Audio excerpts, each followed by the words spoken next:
Hello दोस्तों, स्वागत है आपका एग्जाम वर्ल्ड में। आज हम लोग पढ़ेंगे बीपीएससी का प्रैक्टिस सेट नंबर 4। ठीक है। इससे पहले हम लोगों ने 3 सेट को प्रैक्टिस किया है और ये जो सेट लिया गया है आपको एडिटोरिया बुक का वॉल्यूम 3 जो आया था, ठीक है, वॉल्यूम 3 से लिया गया है। और देखा जाए तो ये चौथा है, क्योंकि पहला, दूसरा और तीसरा हम लोगों ने डिस्कस किया है। अगर अभी आपने नहीं देखा है तो लिंक आपको डिस्क्रिप्शन में दे दिया जाएगा, वहां से आप देख सकते हैं। और एक चीज बता दें कि आज जो अपडेट आया है कि जो एग्जाम आपको 21 सितंबर को होने थे बीपीएससी के, अब वो होंगे 30 सितंबर को। ठीक है, डेट को एक्सटेंड किया गया है। तो चलिए शुरू करते हैं हम लोग प्रैक्टिस सेट नंबर 4। चलिए शुरू करते हैं पहले प्रश्न से। पहला प्रश्न है, बोरेक्स बोरेक्स निम्न में से किस धातु का अयस्क है? ठीक है, तो देखिए बोरेक्स का जो केमिकल फॉर्मूला होता है वो होता है आपको Na2B4O7 इंटू 10H2O। ठीक है, और ये आपको सोडियम का अयस्क है। ठीक है, इसलिए सही उत्तर होगा ऑप्शन नंबर ए, सोडियम। ठीक है, और सोडियम का और भी अयस्क है, जैसे कि आपको चिली सॉल्ट पीटर। ठीक है, अगला प्रश्न देखें तो अगला है कि न्यूट्रॉन, प्रोटॉन, इलेक्ट्रॉन और अल्फा कण, ये चार जो है उसमें समान गतिज ऊर्जा है, इसके साथ चल रहे हैं समान गतिज ऊर्जा के साथ, और कणों का उनको वेग के बढ़ते क्रम में अरेंज करना है। तो देखिए इसका सही उत्तर होगा आपको ऑप्शन नंबर ए, अल्फा कण, न्यूट्रॉन, प्रोटॉन और इलेक्ट्रॉन। देखा जाए तो जो गतिज ऊर्जा होता है, मतलब कि आपको काइनेटिक एनर्जी का फॉर्मूला क्या होता है? ये होता है 1/2 mv², हाफ mv², जहां m आपको द्रव्यमान है और v आपको वेग है यानी वेलोसिटी है। ठीक है, तो हम लोग जब वेलोसिटी निकालेंगे, v² करेंगे, तो ये 2 इंटू काइनेटिक एनर्जी हो जाएगा डिवाइडेड बाय मास। यहाँ पे आपको v जो है वो आपको इनवर्सली प्रोपोर्शनल हो गया मास का। ठीक है, √m इनवर्सली प्रोपोर्शनल हो गया। ठीक है, इसलिए सही उत्तर होगा ऑप्शन नंबर ए, अल्फा कण।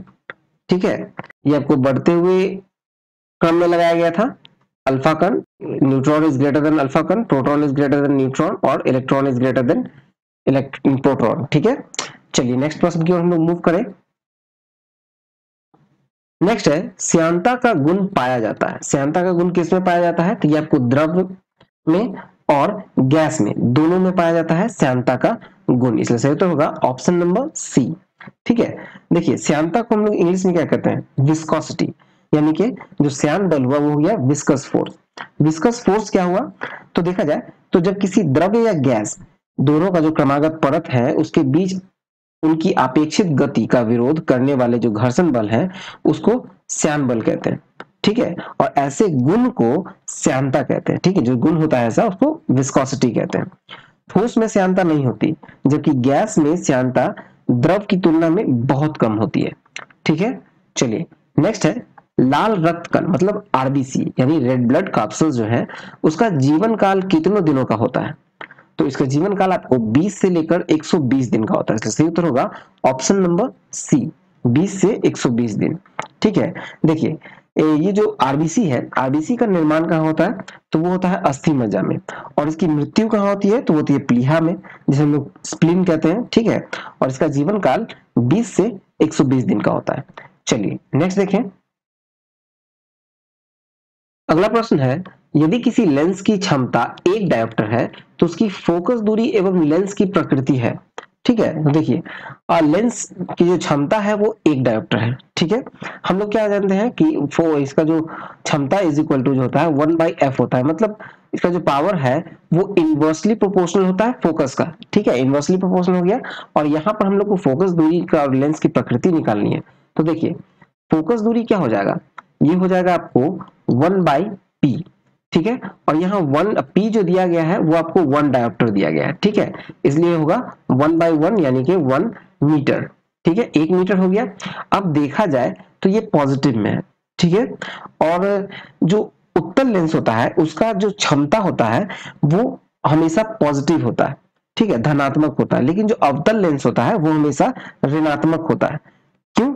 क्योंकि इनकी फोकस दूरी धनात्मक और ऋणात्मक दोनों होता है। ठीक है, इसलिए सही उत्तर होगा आपको 1 मीटर उत्तर लेंस। क्यों? तो ये 1 मीटर आ गया, और प्लस उत्तर लेंस इसलिए क्योंकि ये पॉजिटिव है। ठीक है, चलिए नेक्स्ट देखें। नेक्स्ट है, ऑटो वाहनों में हाइड्रोलिक ब्रेक कार्य करते हैं। ऑटो वाहन में जो हाइड्रोलिक ब्रेक कार्य करते हैं वो किस सिद्धांत के आधार पर करते हैं? तो देखिए वो आपको पास्कल सिद्धांत के अनुसार काम करते हैं। इसलिए सही उत्तर होगा ऑप्शन नंबर ए। अब देखा जाए तो पास्कल का सिद्धांत जो है उसके अनुसार हम लोग देखें तो द्रव्य से भरा हुआ जब पात्र दाब आरोपित किया जाता है उस पर, तो वह समान परिमाण में यानी समान रूप से सभी दिशा में संचालित होता है, जैसे कि हाइड्रोलिक ब्रेक, हाइड्रोलिक लिफ्ट। ठीक है, चलिए नेक्स्ट देखें। नेक्स्ट है कि निम्नलिखित में से कौन एक अदिश राशि है? पहले देखा जाए अदिश राशि क्या होता है।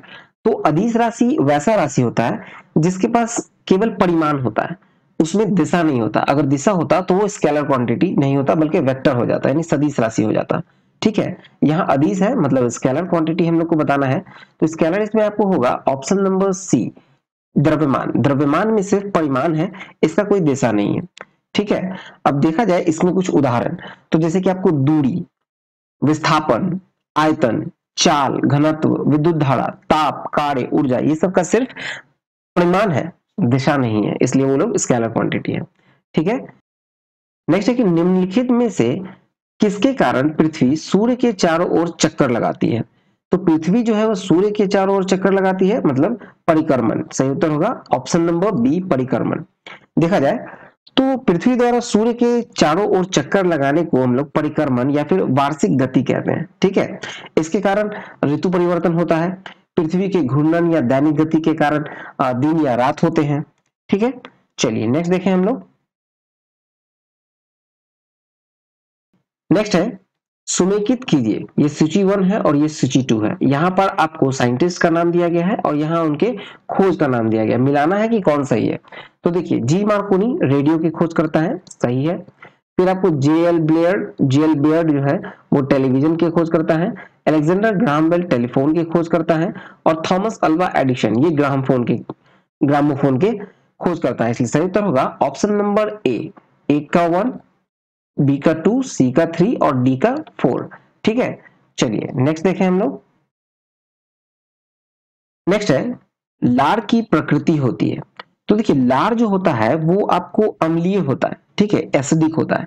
क्यों? क्योंकि इसका जो पीएच वैल्यू है वो आपको 6.5 से 6.8 के बीच होता है। ठीक है, और 6.5 से 6.8 जो होगा वो अम्लीय यानी एसिडिक होगा।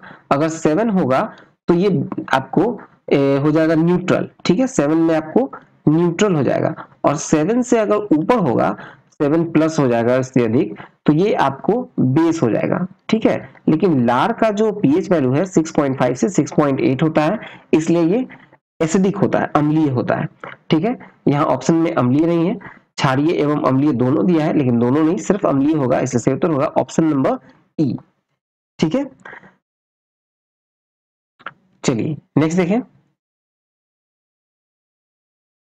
अगला प्रश्न देखें, तो अगला है कि हाइड्रोजन गैस भरा गुब्बारा। हाइड्रोजन गैस से भरा हुआ जो गुब्बारा होता है उसके बारे में सही उत्तर होगा ऑप्शन नंबर बी, हवा में केवल तभी ऊपर उठता है जब उसका कुल भार विस्थापित वायु के भार से बहुत कम हो। ठीक है, अब देखिए हाइड्रोजन के बारे में, तो हाइड्रोजन को हम लोग भविष्य का ईंधन कहते हैं। ठीक है, और हाइड्रोजन का जो उष्मीय मान है वो सबसे अधिक होता है। ठीक है, चलिए अगला प्रश्न देखें, तो केल्विन पैमाने पर भाप बिंदु निम्न में से क्या होता है? ठीक है, वो टेम्परेचर बताना है केल्विन पैमाने पर जब पानी जो है वो भाप बन जाता हो। नेक्स्ट है केल्विन पैमाने पर भाप बिंदु निम्न में क्या होता है? तो भाप बिंदु हमको बताना है। ठीक है, मतलब जिसमें वाटर जो है वो वेपर बन जाए। ठीक है, भाप बिंदु, तो इसका सही उत्तर होगा ऑप्शन नंबर डी, 373 केल्विन। और अगर 273 केल्विन को देखें तो ये होता है हिमांक बिंदु। ठीक है, हिमांक बिंदु एक सिंपल सा फॉर्मूला है, अगर देखा जाए तो C यानी कि Celsius divided by 0 is equal to 100 is equal to आपको हो जाएगा Fahrenheit minus 32 divided by 180 is equal to, यहाँ पर इक्वल्स टू हो जाएगा, और ये हो जाएगा आपको R minus 0 divided by 80 is equal to K minus 273 divided by 100। ये फॉर्मूला है। ठीक है, इस फॉर्मूला पे हम लोग आराम से निकाल सकते हैं। चलिए नेक्स्ट देखते हैं। अगला प्रश्न है अवतल दर्पण में प्रतिबिंब किस स्थिति में आभासी एवं सीधा बनेगा? ठीक है, अवतल दर्पण में आभासी एवं सीधा बनना है तो देखिए जब ये फोकस और ये हो गया सेंटर ऑफ कर्वेचर और ये हो गया फोकस, तो फोकस और जो पोल के बीच होगा तो ये आभासी और सीधा बनेगा। ठीक है, आभासी और सीधा बनेगा, इसलिए सही उत्तर होगा ऑप्शन नंबर डी। जब वस्तु आपको अवतल दर्पण की फोकस एवं ध्रुव के मध्य हो, ठीक है, ध्रुव के और मध्य हो, ठीक है, तो ये आभासी और सीधा बनेगा। ठीक है, चलिए नेक्स्ट प्रश्न देखते हैं। चलिए नेक्स्ट है परिपथ धारा है। ठीक है, परिपथ धारा बताना है तो देखिए ये रेसिस्टेंस और ये रेसिस्टेंस ये आपको सीरीज में है। ठीक है, 2 ओम और 2 ओम का, तो इसका जो होगा रेसिस्टेंस आर ये हो जाएगा आपको 2+2 यानी कि 4 ओम का। अब ये 2 ओम के साथ पैरेलल बना लिया।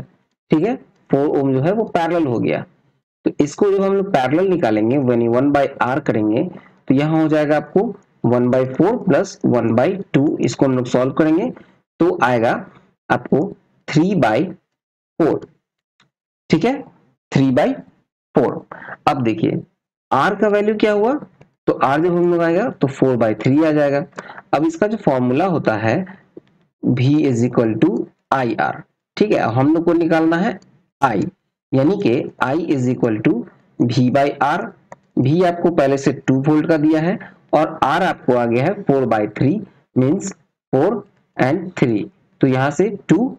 ठीक है, तो यहाँ आपको I इज इक्वल टू आ जाएगा 1.5 एम्पियर करंट हो गया, इसलिए सही उत्तर होगा ऑप्शन नंबर ए 1.5 एम्पियर। चलिए नेक्स्ट देखें, तो नेक्स्ट है कि मोमबत्ती के हवा में जलने पर बनने वाला उत्पाद नहीं है, बताना है कि कौन सा उत्पाद नहीं है। तो देखिए इसका सही उत्तर होगा ऑप्शन नंबर ए नाइट्रोजन।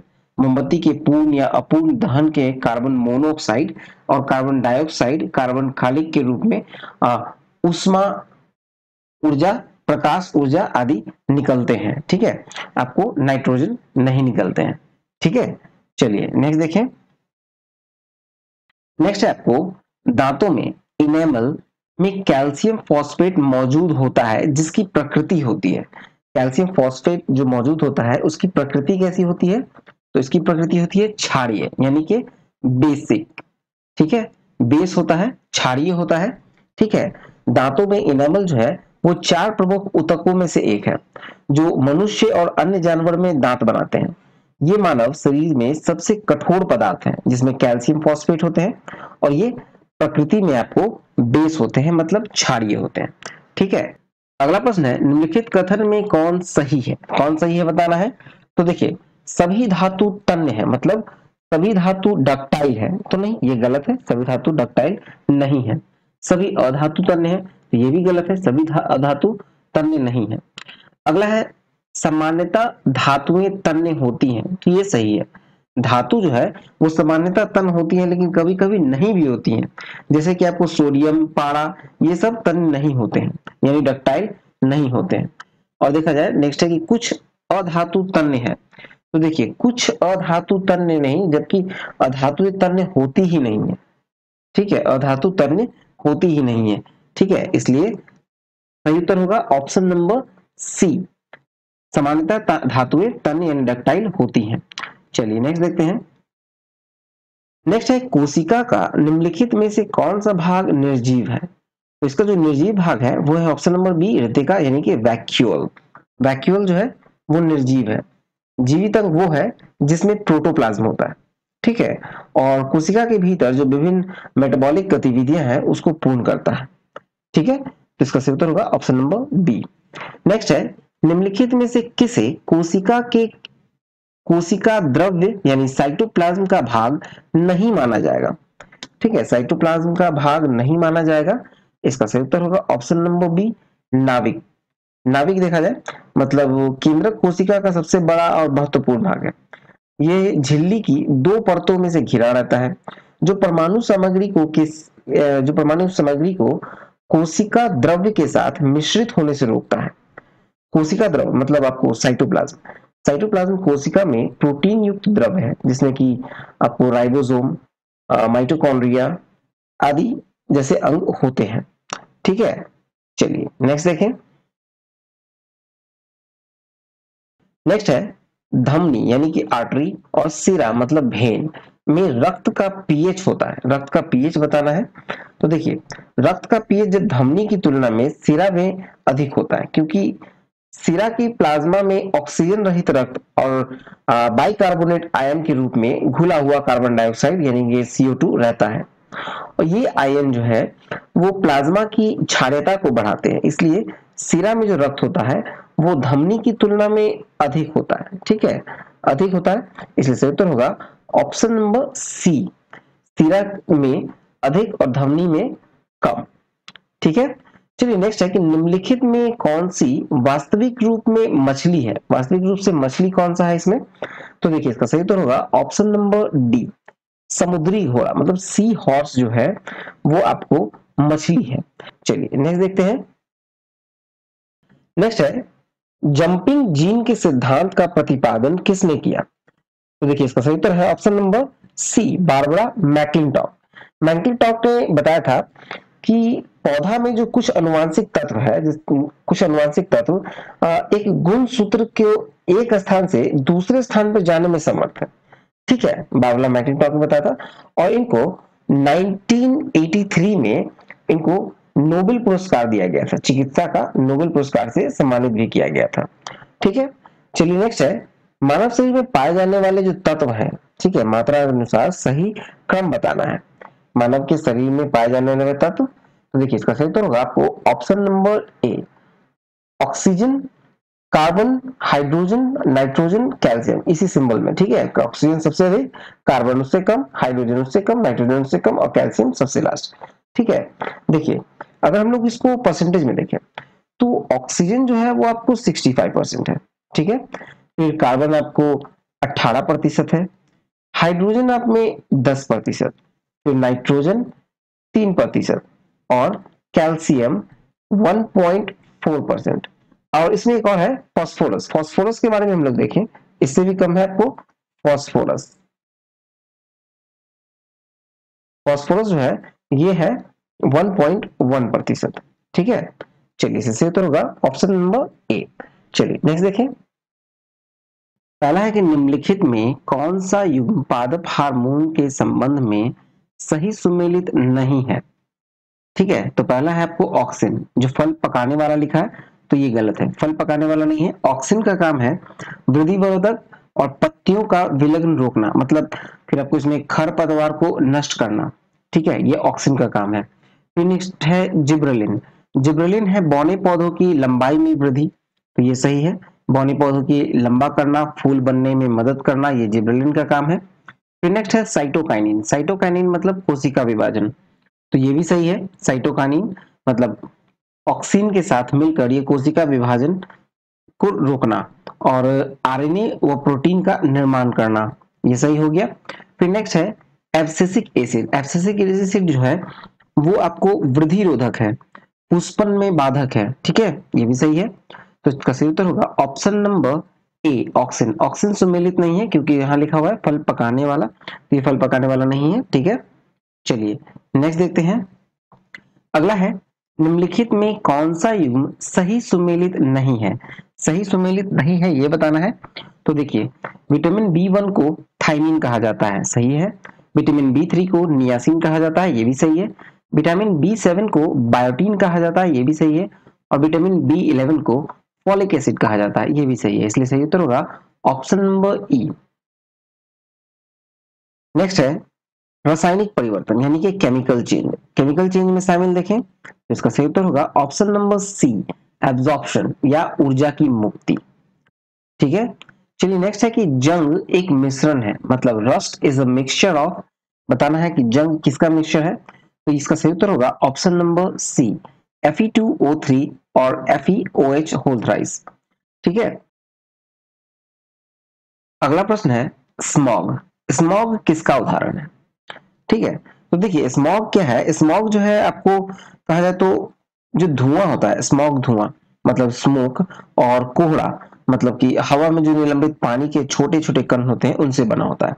धुएं में नाइट्रोजन के ऑक्साइड होते हैं जो अन्य वायु प्रदूषक और कोहरे के साथ मिलकर स्मॉग पैदा करते हैं। ठीक है, और स्मॉग किसका उदाहरण है?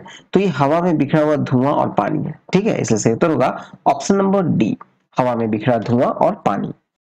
नेक्स्ट है कि निम्नलिखित में से कौन क्लास 2 लीवर का उदाहरण है?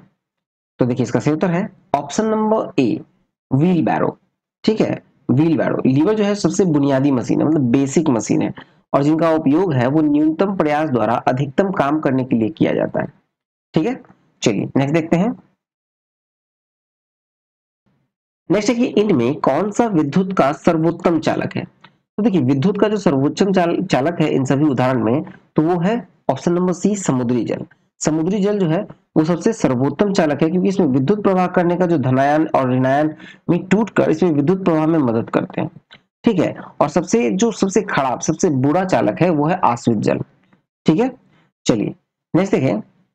अब देखा जाए क्वेश्चन नंबर 31 से आपको मैथ्स स्टार्ट होते हैं। ठीक है, 31 से आपको मैथ्स स्टार्ट होंगे और ये आपको क्वेश्चन नंबर 40 तक जाएंगे। ठीक है, 40 तक। तो इसको हम लोग स्किप करते हैं अभी और सीधे चलते हैं हम लोग क्वेश्चन नंबर 40 पे। अब हम लोग आते हैं क्वेश्चन नंबर 41 में, क्योंकि 40 तक यहाँ पर मैथमेटिक्स था और 41 से यहाँ पर फिर से हम लोग जीएस पे आते हैं। तो पहला इसमें सवाल है कि हाल ही में माइग्रेशन ट्रैकिंग सिस्टम ऐप विकसित करने वाला पहला राज्य बन गया है। तो माइग्रेशन ट्रैकिंग सिस्टम ऐप विकसित करने वाला पहला राज्य कौन है? तो वो है महाराष्ट्र। सही उत्तर होगा option number B, Maharashtra. Maharashtra जो है वो भारत का पहला राज्य बना जिसने व्यक्तिगत विशिष्ट पहचान संख्या के माध्यम से प्रवासी श्रमिकों की आवाजाही को ट्रैक करने के लिए वेबसाइट आधारित माइग्रेशन ट्रैकिंग सिस्टम एप्लीकेशन विकसित किया है। ठीक है, चलिए नेक्स्ट देखें। तो नेक्स्ट है, हाल ही में दुनिया का सबसे लंबा ग्लास ब्रिज किस देश में बनाया गया है? सबसे लंबा ग्लास ब्रिज जो बना है वो वियतनाम में बना है, इसलिए सही उत्तर होगा ऑप्शन नंबर सी, वियतनाम। ठीक है, चलिए नेक्स्ट देखते हैं। अगला प्रश्न की ओर हम लोग मूव करें तो नेक्स्ट है कि बिहार के पहले ग्रीनफील्ड इथेनॉल संयंत्र का उद्घाटन कहां किया गया? ग्रीनफील्ड इथेनॉल संयंत्र का उद्घाटन किया गया है आपको पूर्णिया में, इसलिए सही उत्तर होगा ऑप्शन नंबर सी, पूर्णिया।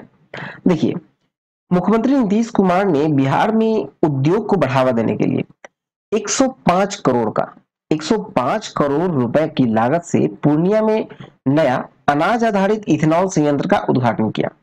ये गन्ना, मक्का, चावल से इथेनॉल का उत्पादन करके देश की मांग को पूरा करने में बिहार की एक महत्वाकांक्षी योजना का हिस्सा होगा। ठीक है, चलिए नेक्स्ट है, हाल ही में WTO के 12वें मंत्री स्तरीय सम्मेलन का आयोजन कहां किया जाएगा?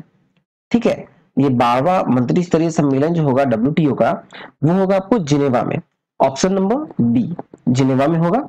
ठीक है, और ये सम्मेलन जो है आपको 12 से 15 जून के बीच होगा। ठीक है, चलिए WTO की अगर हम लोग स्थापना की बात करें तो इसका स्थापना हुआ था 1995 में और इसका जो मुख्यालय है वो जिनेवा, स्विट्जरलैंड में है। ठीक है, चलिए अगला प्रश्न की ओर मूव करें। नेक्स्ट है, विश्व मलेरिया दिवस 2022 जो 25 अप्रैल को मनाया गया उसका थीम क्या है? इसका थीम है harness innovation to reduce the malaria disease burden and save lives. ठीक है, दुनिया भर में ये 25 अप्रैल को इस बीमारी के प्रति जागरूकता फैलाने के लिए विश्व मलेरिया दिवस मनाया जाता है और इसका थीम है option number A, harness innovation to reduce the malaria disease burden and save lives. चलिए नेक्स्ट देखें। नेक्स्ट है कि हाल ही में केंद्रीय मंत्री अनुराग ठाकुर ने किस शहर में खेलो इंडिया यूनिवर्सिटी गेम्स का दूसरा संस्करण का उद्घाटन किया? तो ये किया गया है ऑप्शन नंबर ए, बेंगलुरु, कर्नाटका में। ठीक है, चलिए अगला देखते हैं कि हाल ही में भारत के पहले पोर्टेबल सोलर रूफटॉप सिस्टम का अनावरण कहां किया गया? रूफटॉप सिस्टम का अनावरण किया गया आपको गांधीनगर में, इसलिए सही उत्तर होगा ऑप्शन नंबर ए, गांधीनगर। भारत का पहला पोर्टेबल सोलर रूफटॉप सिस्टम का उद्घाटन गुजरात के गांधीनगर में किया गया है। ठीक है, चलिए अगला देखिए। अगला है कि दृष्टिबाधित लोगों के लिए देश का पहला रेडियो चैनल अक्ष किस शहर में लॉन्च किया गया? अक्ष किस शहर में लॉन्च किया गया? ये किया गया है नागपुर में, इसलिए सही उत्तर होगा ऑप्शन नंबर ए, दृष्टि बाधित लोगों के लिए भारत का पहला रेडियो चैनल अक्ष नागपुर महाराष्ट्र में लॉन्च किया गया। चलिए नेक्स्ट है, हाल ही में 12वीं सीनियर पुरुष राष्ट्रीय हॉकी चैंपियनशिप किसने जीता? इसका सही उत्तर है ऑप्शन नंबर बी, हरियाणा ने जीता। हरियाणा ने फाइनल में तमिलनाडु को हराया था। ठीक है, पहले स्थान पे हरियाणा और सेकंड पे तमिलनाडु। ठीक है, तमिलनाडु को हराया था। चलिए नेक्स्ट देखते हैं हम लोग। अगला प्रश्न है, महिला क्रिकेट विश्व कप 2022 का खिताब किस देश ने जीता? महिला क्रिकेट विश्व कप का खिताब जीता है ऑस्ट्रेलिया ने। इसलिए सही उत्तर होगा ऑप्शन नंबर सी, ऑस्ट्रेलिया की महिला क्रिकेट ने विश्व कप खिताब जीता और इंग्लैंड को हराया था फाइनल में 71 रनों से। ठीक है, चलिए नेक्स्ट देखें। नेक्स्ट है कि हाल ही में रेलवे सुरक्षा बल ने कथित कालाबाजारी करने वालों के खिलाफ कौन सा अखिल भारतीय अभियान चलाया है? इसका सही उत्तर होगा ऑप्शन नंबर ए, ऑपरेशन उपलब्ध। ठीक है, रेलवे सुरक्षा बल ने ऑपरेशन उपलब्ध के तहत कथित कालाबाजारी रोकने करने वाले के खिलाफ एक अखिल भारतीय अभियान चलाया है। ठीक है, चलिए नेक्स्ट देखते हैं।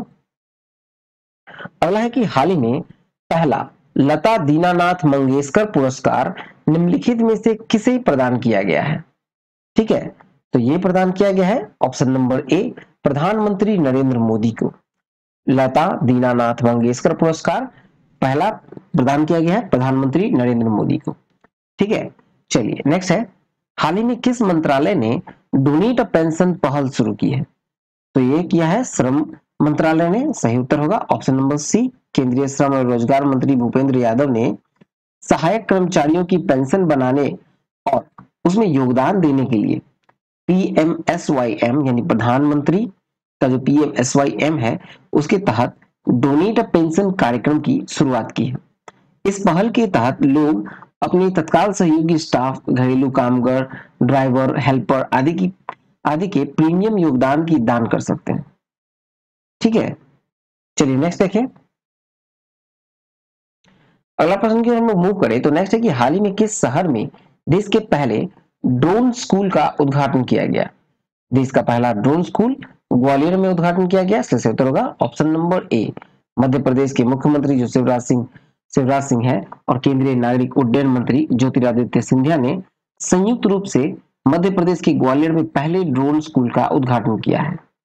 ठीक है, चलिए नेक्स्ट है, हाल ही में पूर्व क्रिकेट खिलाड़ी शेन वॉर्न का निधन हो गया। उनका संबंध किस देश से था? तो शेन वॉर्न जो थे वो लेग स्पिनर बॉलर थे और ये ऑस्ट्रेलिया के थे। ठीक है, चलिए नेक्स्ट देखते हैं। अगला प्रश्न है कि राष्ट्रीय सुरक्षा दिवस के अवसर पर स्वदेशी रूप से विकसित स्वचालित ट्रेन सुरक्षा यानी ATP प्रणाली का सफल परीक्षण किया गया और इसका नाम क्या दिया गया है? इसका नाम दिया गया है ऑप्शन नंबर बी, कवच। ठीक है, कवच नाम दिया गया है। भारतीय रेलवे के मेक इन इंडिया के तहत निर्मित जो ट्रेन सुरक्षा प्रणाली है कवच, उसका सिकंदराबाद में सफल परीक्षण किया गया।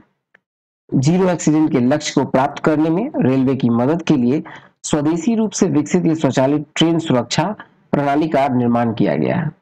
ठीक है, चलिए नेक्स्ट देखें। तो बेहतर मृदा स्वास्थ्य के लिए कार्बन न्यूट्रल खेती शुरू करने वाला देश का पहला राज्य कौन बन गया? ठीक है, मृदा स्वास्थ्य के लिए कार्बन न्यूट्रल खेती शुरू करने वाला पहला राज्य कौन बना? इसका सही उत्तर है ऑप्शन नंबर सी, केरल। ठीक है, देखिए केरल देश का पहला राज्य बनने जा रहा है जिसने चयनित स्थानों में कार्बन तटस्थ कृषि पद्धति मतलब कार्बन न्यूट्रल फार्मिंग मेथड को पेश किया है। राज्य सरकार ने इस परियोजना के लिए 2022-23 के बजट में 6 करोड़ रुपए, ठीक है 6 करोड़ रुपए आवंटित किए। चलिए नेक्स्ट देखें। अगला प्रश्न की हम लोग मूव करें तो नेक्स्ट है कि पहली बार किस टीम ने इंडियन सुपर लीग ट्रॉफी का खिताब जीता है? इंडियन सुपर लीग ट्रॉफी का खिताब जीतने वाले हैं, सही उत्तर होगा ऑप्शन नंबर ए, Hyderabad FC। Hyderabad football club है। ठीक है, FC टीम ने सुपर लीग यानी ISL का फाइनल में नया चैंपियन बन गया। खिताबी मुकाबले में इसने हैदराबाद ने केरल ब्लास्टर को शूट आउट में मात दिया और ये हैदराबाद का पहला ISL खिताब है। ठीक है, चलिए नेक्स्ट है वर्ष 2022-23 के लिए वित्त मंत्री निर्मला सीतारमण के द्वारा कितने करोड़ का बजट पेश किया गया? तो ये किया गया है ऑप्शन नंबर डी 39,44,909 करोड़ रुपए का बजट पेश किया गया है, जिसमें राजस्व प्राप्ति जो है वो है आपको 22,04,422 रुपए और पूंजीगत प्राप्तियां जो है वो होगी आपको 17,40,487 रुपए। ठीक है, चलिए नेक्स्ट देखिए। नेक्स्ट देखा जाए तो आर्थिक सर्वेक्षण 2021-22 के अनुसार वित्त वर्ष 2021-22 के लिए स्थिर मूल्य पर जीडीपी वृद्धि दर कितना प्रतिशत अनुमानित है? तो ये अनुमानित है ऑप्शन नंबर बी 9.2%। आर्थिक सर्वेक्षण का जो 2021-22 का अनुसार भारत का जो जीडीपी में वृद्धि का दर अनुमान है 21-22 के लिए वो है 9.2%।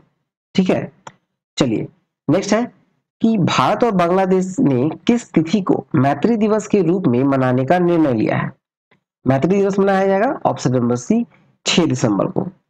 ठीक है, ये भारत के प्रधानमंत्री मोदी की बांग्लादेश की यात्रा के दौरान 6 दिसंबर को मैत्री दिवस के रूप में मनाने का फैसला किया गया। ठीक है, चलिए अगले प्रश्न की ओर मूव करें। नेक्स्ट देखिए थे लोग अगला प्रश्न देखें तो हाल ही में खबरों में रहा बखीरा वन्य जीव अभ्यारण्य किस राज्य में स्थित है? बखीरा जो है वो आपको उत्तर प्रदेश में स्थित है, इसलिए सही उत्तर होगा ऑप्शन नंबर ए। विश्व आर्द्रभूमि दिवस 2 फरवरी 2022 के अवसर पर गुजरात के खिजादिया वन्य जीव अभ्यारण्य और यूपी का बखीरा वन्य जीव अभ्यारण्य को रामसर स्थल के रूप में घोषित किया गया है। नेक्स्ट है कि निम्नलिखित नियुक्तियों में कौन सम्मिलित नहीं है? ठीक है, तो देखिए इसका सही उत्तर होगा ऑप्शन नंबर सी मुख्य आर्थिक सलाहकार के विजय राघवन। ये सम्मिलित नहीं है क्योंकि नीति आयोग के उपाध्यक्ष है सुमन के बेरी, रेलवे बोर्ड के सीईओ अध्यक्ष है विनय कुमार त्रिपाठी, डीआरडीओ के महानिदेशक हैं जी सतीश रेड्डी। ठीक है, लेकिन यहाँ मुख्य आर्थिक सलाहकार तो ये गलत है, इसका सही उत्तर होगा आपको अनंत नागेश्वरन। ठीक है, अनंत नागेश्वरन है। चलिए नेक्स्ट देखें।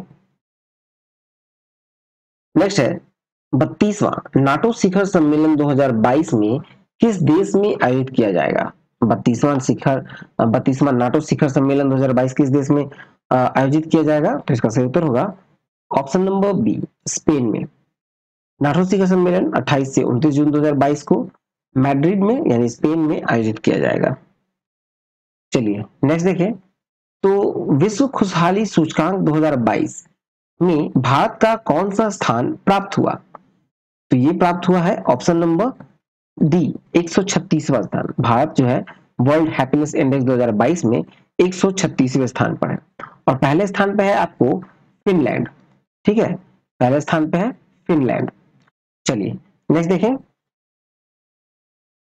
अगला प्रश्न है 30वां व्यास सम्मान वर्ष 2021 के लिए किसे प्रदान किया गया? ठीक है, व्यास सम्मान 2021 के लिए किसे दिया गया है? तो ये दिया गया है असगर वजाहत को। ठीक है, सही उत्तर होगा ऑप्शन नंबर बी असगर वजाहत। चलिए अगला देखते हैं। तो हाल ही में किस देश के प्रधानमंत्री ने पहली बार आपातकालीन अधिनियम लागू किया है? तो ये कनाडा ने लागू किया है option number C. Corona virus संक्रमण से बचाव के लिए कोविड वैक्सीन लगवाने की अनिवार्यता के खिलाफ कनाडा की राजधानी ओटावा में लोगों का विरोध प्रदर्शन बड़े पैमाने पर जारी है। इसको देखते हुए कनाडा के प्रधानमंत्री जस्टिन ट्रूडो ने देशव्यापी विरोध से निपटने के लिए आपातकालीन अधिनियम मतलब इमरजेंसी एक्ट को लागू किया है। ठीक है, कनाडा की जो राजधानी है वो है ओटावा और जो मुद्रा है वो है कैनेडियन डॉलर। चलिए नेक्स्ट देखें। टोक्यो पैरालंपिक 2022 में पदक तालिका में भारत को कौन सा स्थान प्राप्त हुआ? ठीक है, तो इसका सही उत्तर होगा ऑप्शन नंबर सी। भारत को 24वां स्थान प्राप्त हुआ। भारत ने टोक्यो पैरालंपिक 2020 में अब तक का सर्वश्रेष्ठ प्रदर्शन किया था और इसमें भारत ने कुल गोल्ड जो है वो 5 प्राप्त किए। ठीक है, गोल्ड 5 और रजत मतलब सिल्वर आपको सिल्वर प्राप्त किया कुल 8। ठीक है, कुल 8 सिल्वर और ब्रॉन्ज यानी कांस्य पदक जो है वो प्राप्त किया था कुल 6। ठीक है, यानी कि कुल मेडल प्राप्त हुए भारत को 19। 19 मेडल पे ये 24वें स्थान पर है। ठीक है, चलिए नेक्स्ट है। चलिए देखिए अगला प्रश्न। तो हाल ही में किस राज्य सरकार ने स्वयं की वन्य जीव कार्य योजना 2021-30 पारित की है और ऐसा करने वाला वो भारत का पहला राज्य बन गया? तो देखिए इसका सही उत्तर होगा ऑप्शन नंबर सी, महाराष्ट्र। ठीक है, महाराष्ट्र अपनी वन्य जीव कार्य योजना 2021-30 जारी करने वाला पहला राज्य बन गया। ठीक है, और ये नई योजना जो है जिसे अगले 10 वर्षों में लागू किया जाएगा।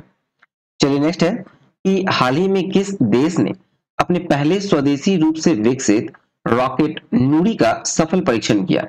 नूरी का सफल परीक्षण किया, स्वदेशी रूप से विकसित है, तो ये दक्षिण कोरिया ने किया। ठीक है, सही उत्तर होगा ऑप्शन नंबर बी, दक्षिण कोरिया।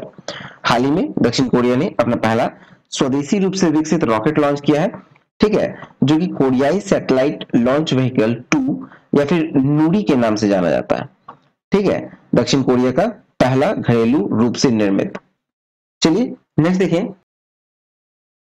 चलिए नेक्स्ट है कि 1857 के विद्रोह के दौरान दिल्ली में सैन्य नेतृत्व किसने किया था? 1857 के विद्रोह के दौरान दिल्ली का सैन्य नेतृत्व किसने किया था? तो ये किया था ऑप्शन नंबर सी, बख्त खान ने। ठीक है, बख्त खान ने किया था 1857 में। ठीक है, और विद्रोह का जो नेता है वो थे बहादुर शाह द्वितीय। जबकि 1857 के विद्रोह में बख्त खान ने दिल्ली का सैन्य नेतृत्व किया था। ठीक है, से नेता कौन थे उस समय विद्रोह का? तो बहादुर शाह द्वितीय थे और बख्त खान सैन्य नेतृत्व किए थे। फिर नेक्स्ट है, भारतीय राष्ट्रीय कांग्रेस का द्वितीय अधिवेशन कहाँ हुआ? तो ये हुआ था कलकत्ता में। सही ऑप्शन है ऑप्शन नंबर बी, कलकत्ता में हुआ था भारतीय राष्ट्रीय कांग्रेस का दूसरा अधिवेशन, और ये हुआ था 1886 में। ठीक है, देखिए, और इसकी जो अध्यक्षता की थी वो थे दादा भाई नौरोजी। चलिए नेक्स्ट प्रश्न देखें। तो नेक्स्ट है कि निम्नलिखित में से कौन अंतिम सिख राजा था? अंतिम सिख राजा कौन था? तो यह है दलीप सिंह। दलीप सिंह थे, सही उत्तर होगा option number C, Dalip Singh. Dalip Singh, जो महाराज दलीप सिंह थे, वो आपको 1843 1843 से 1849 ईस्वी तक, ठीक है, सिख साम्राज्य के अंतिम शासक। और 1849 में लॉर्ड डलहौजी द्वारा पंजाब पर अधिकार के बाद महाराजा दलीप सिंह का शिक्षा ग्रहण करने के लिए 5 लाख रुपए वार्षिक पेंशन देकर इंग्लैंड भेज दिया गया था। ठीक है, चलिए नेक्स्ट देखिए हम लोग नेक्स्ट प्रश्न की ओर मूव करते हैं। तो अगला है, guilty man of India's partition पुस्तक के लेखक कौन है? Guilty man of India's partition के पुस्तक के लेखक कौन है? तो इसका सही उत्तर है ऑप्शन नंबर सी, राम मनोहर लोहिया। ठीक है, ऑप्शन नंबर सी, राम मनोहर लोहिया। चलिए नेक्स्ट है, नील किसान विद्रोह किस वर्ष हुआ था? तो ये हुआ था 1859 से 60 के बीच। ठीक है, 1859 से 60 के बीच हुआ था नील किसान विद्रोह, और बिहार एवं बंगाल के क्षेत्र में दिगंबर विश्वास एवं विष्णु विश्वास के नेतृत्व में हुआ था। ठीक है, बिहार और बंगाल के क्षेत्र में। चलिए नेक्स्ट है, भारतीय शिक्षा का मैग्ना कार्टा किसे कहा जाता है? भारतीय शिक्षा का मैग्ना कार्टा कहा जाता है चार्ल्स वुड डिस्पैच को। ठीक है, सही उत्तर होगा option number C, Charles Wood dispatch. 1854 में, ठीक है, 1854 ईस्वी में चार्ल्स वुड डिस्पैच के द्वारा भारत में आधुनिक शिक्षा की व्यापक स्तर पर रूपरेखा तैयार की गई थी, जिसके कारण वुड डिस्पैच को भारतीय शिक्षा का मैग्ना कार्टा कहा गया। चलिए अगला देखें। चलिए नेक्स्ट प्रश्न की ओर हम मूव करें। तो नेक्स्ट है कि बंगाल विभाजन के संदर्भ में किसने कहा था कि विभाजन हमारे ऊपर एक वज्र की तरह गिर रहा है? विभाजन हमारे ऊपर एक वज्र की तरह गिर रहा है, किसने कहा था? तो ये कहा था सुरेंद्रनाथ बनर्जी ने। ठीक है, इसलिए सही उत्तर होगा option number C, Surendranath Banerjee, Bengal विभाजन में कहा था। ठीक है, चलिए नेक्स्ट है, सैन फ्रांसिस्को से प्रकाशित गदर का प्रथम अंक निम्नलिखित में से किस भाषा में प्रकाशित हुआ? ठीक है, सैन फ्रांसिस्को से प्रकाशित हुआ था गदर, और गदर का प्रथम अंक जो है वो किस भाषा में प्रकाशित हुआ? तो इसका सही उत्तर है ऑप्शन नंबर सी, उर्दू में प्रकाशित हुआ था। ठीक है, ये हुआ था आपको 1 नवंबर को, 1 नवंबर 1913 को, 1913 को। ठीक है, गदर पत्र प्रथम अंक उर्दू में सैन फ्रांसिस्को में। ठीक है, और आगे चलकर ये पत्र जो है आपको मराठी, हिंदी, अंग्रेजी और गुजराती में छपने लगा था। चलिए नेक्स्ट देखें। अगला प्रश्न है, क्रांतिकारी संस्था अभिनव भारत, अभिनव भारत का गठन किस वर्ष हुआ? तो ये हुआ था 1904 में। देखा जाए तो इसका जो संस्थापक थे वो थे वीडी सावरकर। वीडी सावरकर ने 1899 में 1899 में इसको स्थापित किया था मित्र मेला के नाम से, ठीक है, मित्र मेला, और जो कि 1904 में जाकर अभिनव भारत हो गया, ठीक है। चलिए नेक्स्ट देखें। चौरी चौरा कांड के समय भारत का वायसराय कौन था? चौरी चौरा कांड के समय भारत का वायसराय कौन था? तो वो था लॉर्ड रीडिंग। सही उत्तर होगा option number B, Lord Reading. Lord Reading का कार्यकाल आपको 1921 से लेकर 1926 ईस्वी तक था, ठीक है, लॉर्ड रीडिंग। और लॉर्ड रीडिंग के समय ही चौरी चौरा कांड हुआ था भारत में। और ये चौरी चौरा कांड जो हुआ था लॉर्ड रीडिंग के समय में हुआ, और चौरी चौरा कांड आपको 1922 में हुआ था गोरखपुर में, ठीक है। चलिए नेक्स्ट देखें। अगला है, देव समाज का संस्थापक निम्नलिखित में से कौन था? देव समाज का संस्थापक निम्नलिखित में से कौन था? तो इसका सही उत्तर होगा option number A, Shiv Narayan Agnihotri, ठीक है। ये 1887 में, ठीक है, 1887 में, 1887 में शिव नारायण अग्निहोत्री ने लाहौर में की थी, और ब्रह्म समाज के पूर्व अनुयायी भी थे, ठीक है। चलिए नेक्स्ट प्रश्न की ओर मूव करते हैं हम लोग। अगला प्रश्न है, स्वदेशी और बहिष्कार पहली बार किस आंदोलन के दौरान संघर्ष की विधि के रूप में अपनाया गया था?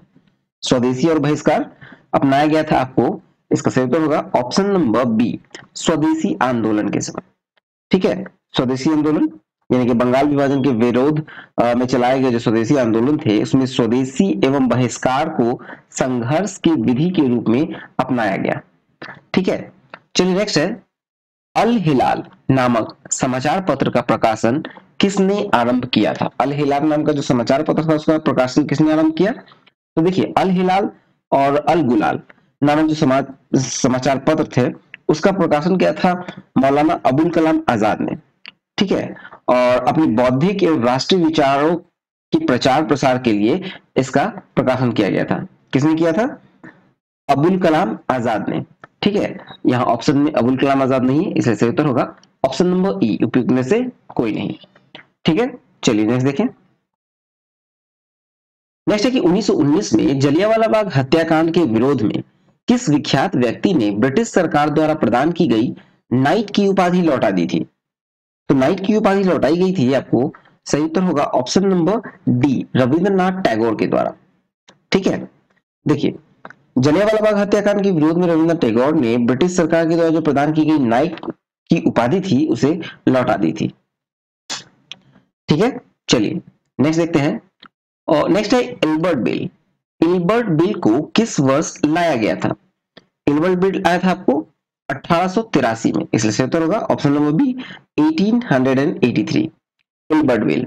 देखिए, ये जो लॉर्ड इरविन थे, ठीक है, लॉर्ड इरविन, ठीक है, लॉर्ड इरविन, इनका कार्यकाल था आपको 1880 से 84 ईस्वी, ठीक है।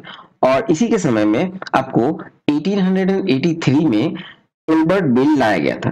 और इसमें हुआ यूं कि यूरोपीय के विरुद्ध भारतीय न्यायाधीशों के द्वारा मुकदमे की सुनवाई का प्रावधान था, लेकिन यूरोपवासी के प्रबल विरोध के कारण इसे वापस लेना पड़ा था, ठीक है।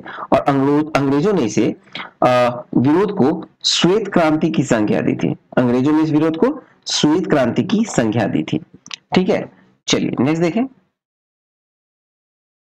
अगले सवाल की ओर हम मूव करें तो नेक्स्ट है कि निम्नलिखित मुकदमों में से कालक्रम के अनुसार सबसे बाद में कौन सी घटना घटी? सबसे बाद में कौन सी घटना घटी? तो इसका सही उत्तर होगा ऑप्शन नंबर ए, मेरठ मुकदमा, ठीक है, मेरठ मुकदमा। देखिए, आपको जो ये लाहौर मुकदमा है ये हुआ था 1815 में पहला।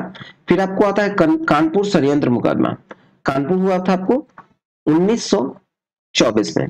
फिर आता है काकोड़ी मुकदमा, काकोड़ी हुआ था आपको, काकोड़ी मुकदमा 1925 में। और सबसे लास्ट में हुआ था मेरठ मुकदमा, कब? तो 1929 में, ठीक है। इसलिए सही उत्तर होगा ऑप्शन नंबर ए, मेरठ मुकदमा। चलिए नेक्स्ट देखें। तो नेक्स्ट है कि निम्नलिखित में से किसने लंदन में इंडियन होम रूल सोसाइटी को प्रारंभ किया? लंदन में इंडियन होम रूल सोसाइटी का प्रारंभ करने वाले हैं option number D, Shyamji Krishna Verma. Shyamji Krishna Verma ने शुरू किया था, ठीक है। और ये किया था आपको 1905 में। 1905 में लंदन में श्यामजी कृष्ण वर्मा ने इंडियन होम रूल की स्थापना की और इन्होंने ही इंडिया हाउस की भी स्थापना की थी, ठीक है। इंडिया हाउस का स्थापना भी श्यामजी कृष्ण वर्मा के द्वारा किया गया था। चलिए नेक्स्ट प्रश्न की ओर मूव करते हैं। चलिए अगले प्रश्न की ओर मूव करें तो नेक्स्ट है कि निम्न में से कौन चंपारण सत्याग्रह से संबंधित नहीं था। तो देखिए महादेव देसाई का संबंध था, राजेंद्र प्रसाद का संबंध था, जीवी कृपलानी का संबंध था और साथ ही आपको अनुग्रह नारायण सिन्हा का संबंध था, नरहरि पारेख इनका भी संबंध था, लेकिन जयप्रकाश नारायण का संबंध नहीं था और यहाँ नहीं पूछा गया है, तो इसका सही उत्तर होगा option number C, Jayaprakash Narayan, ठीक है। चलिए अगला प्रश्न की ओर मूव करें तो नेक्स्ट है कि किस एक्ट के तहत भारतीय व्यापार पर ईस्ट इंडिया कंपनी का एकाधिकार समाप्त कर सभी ब्रिटिश नागरिकों को भारत में व्यापार करने की छूट दी गई थी, ठीक है। भारत में व्यापार करने की छूट दी गई थी, तो इसका सही उत्तर होगा ऑप्शन नंबर सी, 1813 के चार्टर एक्ट के तहत, ठीक है। 1813 के चार्टर एक्ट के तहत भारतीय व्यापार पर ईस्ट इंडिया कंपनी का एकाधिकार समाप्त कर सभी ब्रिटिश नागरिकों को भारत में व्यापार करने की छूट दी गई थी। चलिए नेक्स्ट देखें। चलिए अगला प्रश्न की ओर हम मूव करें तो नेक्स्ट है कि निम्नलिखित में से किसने खिलाफत आंदोलन के संबंध में कहा कि हिंदुओं और मुसलमानों में एकता स्थापित करने का ऐसा अवसर आगे 100 वर्षों तक नहीं मिलेगा, ठीक है। तो ये कहा था महात्मा गांधी ने, सही उत्तर होगा महात्मा गांधी, ठीक है। महात्मा गांधी ने इसे 1920 में आपको खिलाफत आंदोलन जो हुआ था, खिलाफत आंदोलन उसमें कहा था, ठीक है। खिलाफत आंदोलन के संबंध में कहा था, ठीक है। तो नेक्स्ट है कि अंग्रेजी शासन काल के दौरान कौन सा क्षेत्र अपने सर्वोत्तम सोडा एवं अफीम के लिए प्रसिद्ध था। सर्वोत्तम सोडा और अफीम के लिए प्रसिद्ध था, तो ये था ऑप्शन नंबर सी, बिहार। अंग्रेजी शासन काल के दौरान बिहार से यूरोप वासियों को सर्वोत्तम सोडा और अफीम प्राप्त होता था, ठीक है। चलिए नेक्स्ट प्रश्न की ओर मूव करते हैं। नेक्स्ट क्वेश्चन की ओर मूव करें तो अगला है कि बंगाल किराएदारी अधिनियम किस वर्ष पारित किया गया था, ठीक है। तो इसका सही उत्तर होगा ऑप्शन नंबर सी, 1885 में। किसानों के विद्रोह के कारण बंगाल सरकार ने बंगाल एवं बिहार में बंगाल किराएदारी अधिनियम 1885 पारित कर भूमि मालिकों एवं किराएदारों के अधिकारों को परिभाषित किया था, ठीक है। चलिए नेक्स्ट है, नेपाल स्थित राजविलास जंगल में आजाद दस्ता के पहले प्रशिक्षण शिविर की शुरुआत किसके निर्देशन में किया गया था, ठीक है। तो इसका उत्तर होगा ऑप्शन नंबर सी, सरदार नित्यानंद, ठीक है। सरदार नित्यानंद के मतलब देखिए 1943 में 1943 में जो आरंभ हुआ नेपाल स्थित राजविलास जंगल में आजाद दस्ता के पहले प्रशिक्षण शिविर की शुरुआत सरदार नित्यानंद के निर्देशन में हुई थी और जिसमें युवकों को अग्नि अस्त्रों की चलाने की शिक्षा दी जाती थी, ठीक है। अगला प्रश्न की ओर हम लोग मूव करें तो नेक्स्ट है कि मैकाले के प्रस्ताव के आधार पर बिहार में किस स्थान पर सर्वप्रथम एक अंग्रेजी स्कूल की स्थापना की गई। सर्वप्रथम एक अंग्रेजी स्कूल की स्थापना की गई थी पटना में, सही उत्तर होगा ऑप्शन नंबर डी, मैकाले के प्रस्ताव के आधार पर किया गया था, ठीक है। देखा जाए तो इसका जो स्थापना हुआ था वो तो आपको 1835 ईस्वी में 1835 ईस्वी में हुआ। मैकाले के प्रस्ताव के आधार पर पटना में एक अंग्रेजी स्कूल की स्थापना। नेक्स्ट है, मराठाकालीन अधिकारी मजूमदार संबंधित था। मराठाकालीन अधिकारी मजूमदार किसे संबंधित था, तो ये संबंधित था आपको आय व्यय का निरीक्षक, ठीक है। आय व्यय का निरीक्षक, सही उत्तर होगा ऑप्शन नंबर डी, आय व्यय का निरीक्षक, ठीक है। चलिए नेक्स्ट देखें। अगला प्रश्न है, साइबेरिया का एक विरल सारस का मुगल कालीन चित्र निम्नलिखित में से किस चित्रकार के द्वारा बनाया गया था। तो इसका सही उत्तर होगा ऑप्शन नंबर बी, उस्ताद मंसूर के द्वारा बनाया गया था, ठीक है। उस्ताद मंसूर जो थे वो जहांगीर कालीन चित्रकार थे और पशु पक्षी विशेषज्ञ चित्रकार थे। उस्ताद मंसूर द्वारा साइबेरिया का विरल सारस और बंगाल का एक अनोखा पुष्प का चित्र बनाया गया था, ठीक है। चलिए नेक्स्ट है, शेर शाह ने अपना अंतिम सैन्य अभियान किस राज्य के खिलाफ किया। तो शेर शाह ने अपना अंतिम सैन्य अभियान जो है वो कलिंजर के खिलाफ किया था, ठीक है। इसलिए सही उत्तर होगा ऑप्शन नंबर सी, कलिंजर के खिलाफ, और ये हुआ था आपको 1545 में, 1545 ईस्वी में हुआ था, ठीक है। और शेरशाह ने कलिंजर पर अपना अंतिम सैन्य अभियान किया 1545 में, और यहाँ का शासक जो थे वो थे कीरत सिंह, ठीक है। कलिंजर के शासक कौन थे? तो वो थे कीरत सिंह, ठीक है। और इस अभियान में शेरशाह की मृत्यु हो गई थी, ठीक है। चलिए नेक्स्ट देखते हैं, अगले प्रश्न की ओर मूव करें। तो है कि दिल्ली सल्तनत के किस सुल्तान ने फलों की गुणवत्ता सुधारने के उपाय किए थे? फलों की गुणवत्ता को सुधारने के उपाय किसने किए थे? तो ये किया था फिरोज शाह तुगलक ने, ठीक है। सही उत्तर होगा option number C, Firoz Shah Tughlaq ने बागवानी में अपनी रुचि के कारण दिल्ली एवं उसके आसपास के क्षेत्र में 1200, ठीक है, 1200 नए बाग लगवाए थे, ठीक है। और फलों की गुणवत्ता सुधारने का इन्होंने प्रयास किया था। नेक्स्ट है कि अलाउद्दीन खिलजी के आक्रमण के समय देवगिरी का शासक कौन था? तो देवगिरी का शासक था, आपको सही उत्तर होगा ऑप्शन नंबर डी, रामचंद्र देव। रामचंद्र देव थे अलाउद्दीन खिलजी के आक्रमण के समय देवगिरी के शासक रामचंद्र देव। और 1296 ईस्वी में देवगिरी के शासक रामचंद्र देव ने अलाउद्दीन के सकल आक्रमण से बाध्य होकर उसे प्रतिवर्ष एलिचपुर की आय भेजने का वादा किया था, ठीक है। एलिचपुर का जो इनकम था वो भेजने का वादा किया था। चलिए नेक्स्ट है, अगला प्रश्न हम लोग देखिए। तो नेक्स्ट है कि पृथ्वीराज रासो के लेखक निम्नलिखित में से कौन है? पृथ्वीराज रासो के लेखक कौन है? तो देखिए इसका सही उत्तर है ऑप्शन नंबर सी, चंद्रबरदई। चंद्रबरदई है पृथ्वीराज रासो के लेखक। देखा जाए तो चौहान वंशी शासक जो थे पृथ्वीराज चौहान, वो राय पिथौरा के दरबारी कवि चंद्रबरदई ने पृथ्वीराज रासो की रचना की थी, ठीक है। चलिए नेक्स्ट देखें। तो नेक्स्ट है कि सिंधु घाटी यानी हड़प्पा के लिए मेसोपोटामिया रिकॉर्डों में निम्नलिखित में से किस शब्द का प्रयोग किया गया था? ठीक है, तो इसका सही उत्तर होगा option number A, Meluha. Meluha का किया गया था, मेलुहा, ठीक है। मेसोपोटामिया के अभिलेख में मेलुहा की पहचान सिंध प्रदेश के रूप में वर्णित है, ठीक है, सिंध प्रदेश के रूप में वर्णित है। और सिंध प्रदेश की पहचान जो है वो सिंधु सभ्यता यानी हड़प्पा के रूप में की गई थी। चलिए नेक्स्ट प्रश्न देखें। तो नेक्स्ट है कि वैदिक काल में वज्रपति शब्द का प्रयोग निम्नलिखित में से किसके लिए प्रयुक्त हुआ था? वज्रपति जो शब्द है इसका प्रयोग किसके लिए प्रयुक्त हुआ था? तो इसका सही उत्तर होगा ऑप्शन नंबर डी, चारागाह भूमि कर अधिकार के रूप में, ठीक है, चारागाह भूमि कर अधिकारी के रूप में। देखिए वैदिक काल में राजा की सहायता के लिए अलग अलग अधिकारी थे, जिसमें वज्रपति उनमें से एक था और उसे चारागाह भूमि और स्थायी ग्रामों का अधिकार प्राप्त था, ठीक है। चलिए नेक्स्ट देखिए। तो नेक्स्ट है महाविभाष्य सूत्र की रचना किस बौद्ध संगीति के दौरान की गई? महाविभाष्य सूत्र की रचना किस बौद्ध संगीति के दौरान की गई थी? तो इसका सही उत्तर होगा आपको ऑप्शन नंबर डी, चतुर्थ बौद्ध संगीति के दौरान, ठीक है। बौद्ध धर्म की चतुर्थ बौद्ध संगीति यानी कुंडलवन कश्मीर में कनिष्क के शासनकाल में हुई थी। इसकी अध्यक्षता जो है वो वसुमित्र के द्वारा की गई और जिन्होंने महाविभाष्य सूत्र लिखकर टीकाओं का संकलन किया था। चलिए नेक्स्ट देखें। अब मूव करते हैं हम लोग नेक्स्ट क्वेश्चन की ओर, जिसमें है कि निम्नलिखित में से कौन सा युग्म सुमेलित नहीं है? यहाँ महाजनपद है और यहाँ उसकी राजधानी दी गई है, अब कौन नहीं है ये बताना है। तो देखिए वत्स कौशाम्बी ये सही है, वत्स की जो राजधानी थी वो कौशाम्बी थी, ठीक है। और कुरु का इंद्रप्रस्थ ये भी सही है। सूरसेन का मथुरा ये भी सही है। गांधार का तक्षशिला ये भी सही है, इसलिए सही होगा ऑप्शन नंबर ई, उपयुक्त में से एक से अधिक, ये सभी सही है, ठीक है।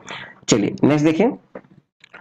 नेक्स्ट है कि सैंड्रोकॉटस की पहचान चंद्रगुप्त मौर्य के रूप में निम्नलिखित में से किसने की थी? सैंड्रोकॉटस की पहचान चंद्रगुप्त मौर्य के रूप में किसने की थी? तो देखिए इसका सही उत्तर होगा option number C, William Jones ने की थी। विलियम जोन्स पहले विद्वान थे जिन्होंने सैंड्रोकॉटस की पहचान मौर्य शासक चंद्रगुप्त मौर्य के रूप में की। जस्टिन ने सैंड्रोकॉटस यानी चंद्रगुप्त मौर्य और सिकंदर महान की भेंट कर उल्लेख किया है, ठीक है। चलिए नेक्स्ट देखें। नेक्स्ट है नालंदा विश्वविद्यालय की स्थापना किस वंश के शासक ने की थी? तो नालंदा विश्वविद्यालय की स्थापना जो है वो गुप्त वंश ने की थी, ठीक है। सही उत्तर होगा ऑप्शन नंबर बी, गुप्त वंश। नालंदा विश्वविद्यालय जो कि दक्षिणी बिहार के राजगीर में निकट स्थित है, राजगीर के निकट ही स्थित है। और इस विश्वविद्यालय की स्थापना जो हुई थी वो गुप्त वंशी शासक कुमार गुप्त प्रथम ने की थी। ठीक है, कुमार गुप्त प्रथम। चलिए नेक्स्ट देखते हैं। नेक्स्ट है कि नंद वंश की समाप्ति के बाद मगध पर किस वंश का शासन किया। नंद वंश का जब समाप्ति हुआ तो मगध पर किस वंश ने शासन किया। तो देखिए इसका सही उत्तर होगा आपको ऑप्शन नंबर ई। कैसे, तो अंतिम नंद वंशीय शासक थे धनानंद और इसकी हत्या की थी किसने, चंद्रगुप्त मौर्य ने।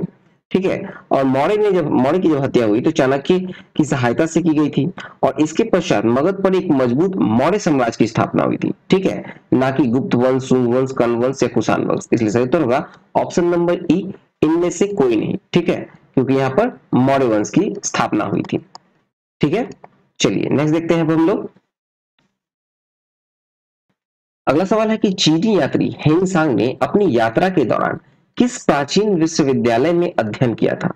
ठीक है, अपनी जो यात्रा के दौरान किस प्राचीन विश्वविद्यालय में शिक्षा ग्रहण की या अध्ययन किया, तो ये है ऑप्शन नंबर सी, विक्रमशिला।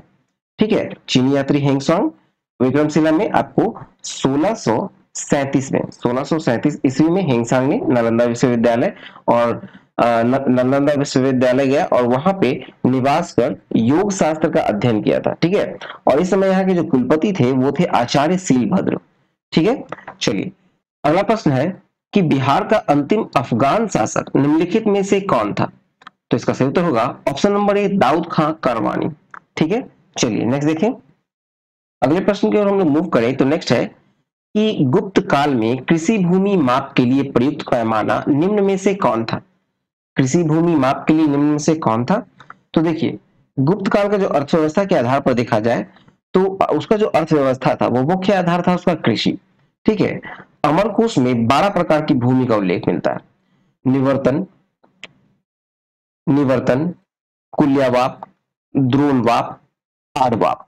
ठीक है, ये जो है आपको भूमि माप का पैमाना था। भूमि पर मुख्यतः राजा का अधिकार होता था।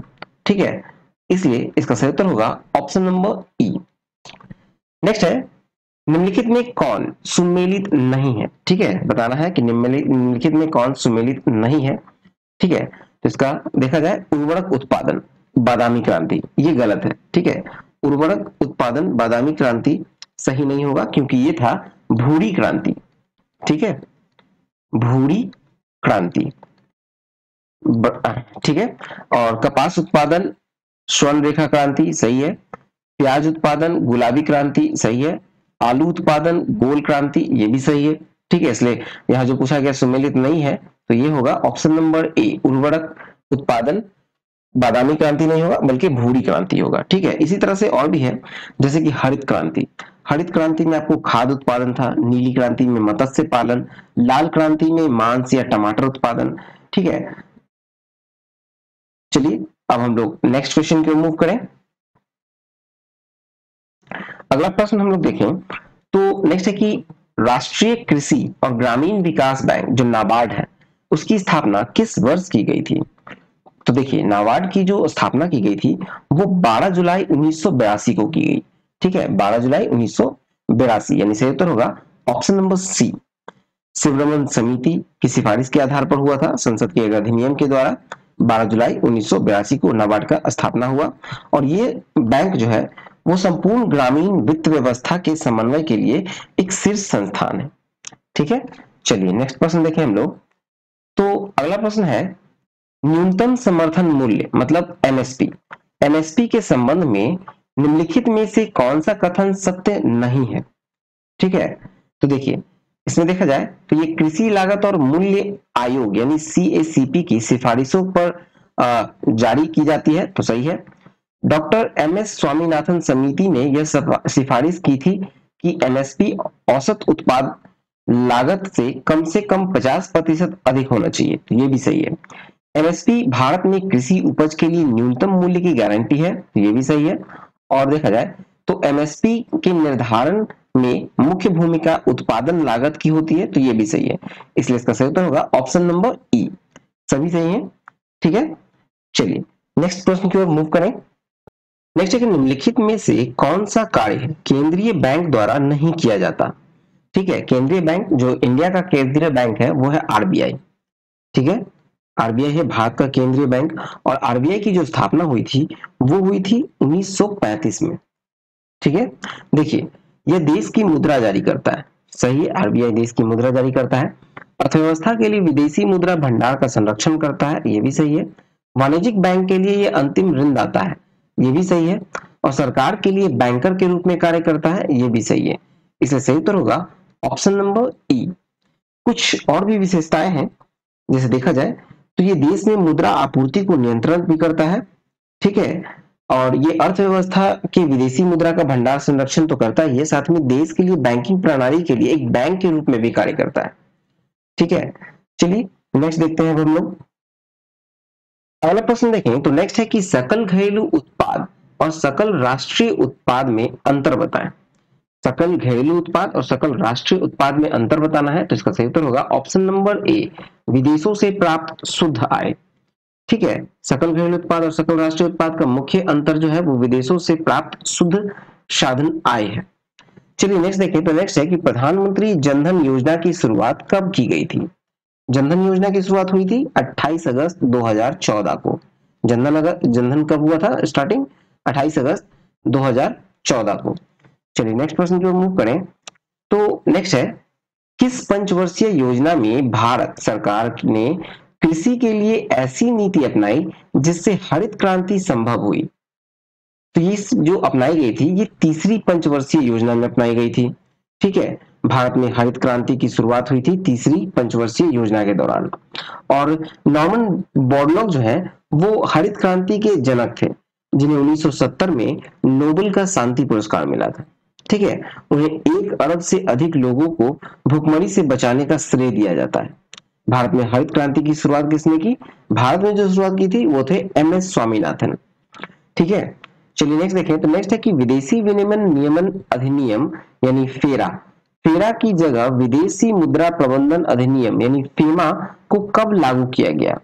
फेरा की जगह पर फीमा को कब लागू किया गया? तो देखिए इसका सही उत्तर होगा ऑप्शन नंबर सी, 1 जून 2000 को। 1 जून 2000 को। ठीक है, चलिए नेक्स्ट प्रश्न देखें तो नेक्स्ट है, निम्नलिखित में से किसे विश्व बैंक की उदार ऋण देने वाली खिड़की कहा जाता है। विश्व बैंक की उदार ऋण देने वाली खिड़की किसे कहा जाता है? तो ये कहा जाता है आईडीए को। आईडीए यानी अंतरराष्ट्रीय विकास संघ, इंटरनेशनल डेवलपमेंट एसोसिएशन। ठीक है, ये विश्व बैंक की एक अनुषंगी संस्था है।